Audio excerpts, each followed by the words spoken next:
Hi. అంతరిక్ష పరిశోధనా రంగంలో భారత సత్తాను ప్రపంచానికి చాటి చెప్పిన ఏకైక సంస్థ ఇస్రో. ఇలాంటి ప్రెస్టీజియస్ ఇన్స్టిట్యూట్లో పనిచేయాలని శాస్త్రవేత్తలు కలలు కంటారు. చంద్రయాన్, గగనయాన్ లాంటి ప్రాజెక్టుల్లో భాగమైనందుకు గర్వంగా ఫీల్ అవుతారు. కానీ ఇస్రోలో ఇప్పుడు ఏం జరుగుతోందో తెలుసా? ఒకరు కాదు, ఇద్దరు కాదు, ఏకంగా 120 మంది శాస్త్రవేత్తలు రాజీనామా చేశారు.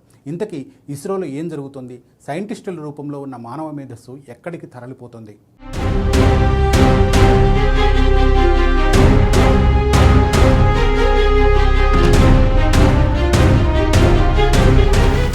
భారత అంతరిక్ష పరిశోధనా సంస్థ ఇస్రో ప్రస్తుతం అత్యంత కీలకమైన దశలో ఉంది.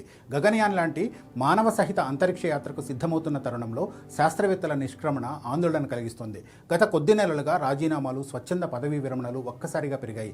ఒక్క ఏడాదిలోనే దాదాపు 120 మంది శాస్త్రవేత్తలు సంస్థను వీడడం సామాన్య విషయం కాదు. ఇందులో గ్రూప్ ఏ కేటగిరీకి చెందిన సీనియర్ టెక్నికల్ నిపుణులు కూడా ఉన్నారు. జాతీయ ప్రాముఖ్యత ఉన్న ప్రాజెక్టులపై ఇది తీవ్ర ప్రభావం చూపే అవకాశం కనిపిస్తోంది. దేశం గర్వించే ప్రాజెక్టులలో పనిచేస్తున్న కీలక వ్యక్తులు ఇస్రోను వదలటం పెద్ద చర్చకు దారితీసింది. గగనయాన్, చంద్రయాన్ 3 వంటి మిషన్లలో కీలక పాత్ర పోషించిన వారు కూడా ఈ జాబితాలో ఉన్నారు.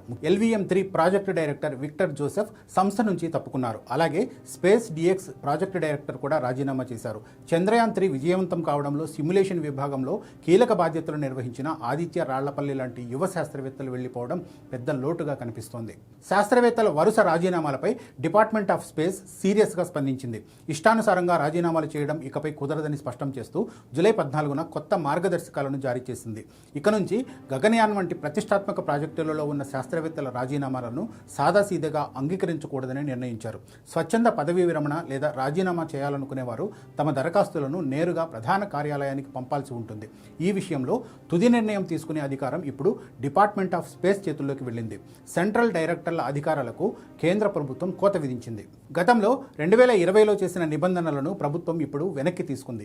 అప్పట్లో ఇస్రో సెంటర్ డైరెక్టర్లకు శాస్త్రవేత్తల రాజీనామాలను ఆమోదించే అధికారం ఉండేది. కానీ ఇప్పుడు పెరుగుతున్న వలసల కారణంగా ఈ అధికారాన్ని రద్దు చేశారు. బెంగళూరులోని UR రావ్ శాటిలైట్ సెంటర్లో అత్యధికంగా 80 మంది రాజీనామా చేశారు. తిరువనంతపురంలోని విక్రమ్ సారాభాయ్ స్పేస్ సెంటర్లో మరో 20 మంది వైదొలిగారు.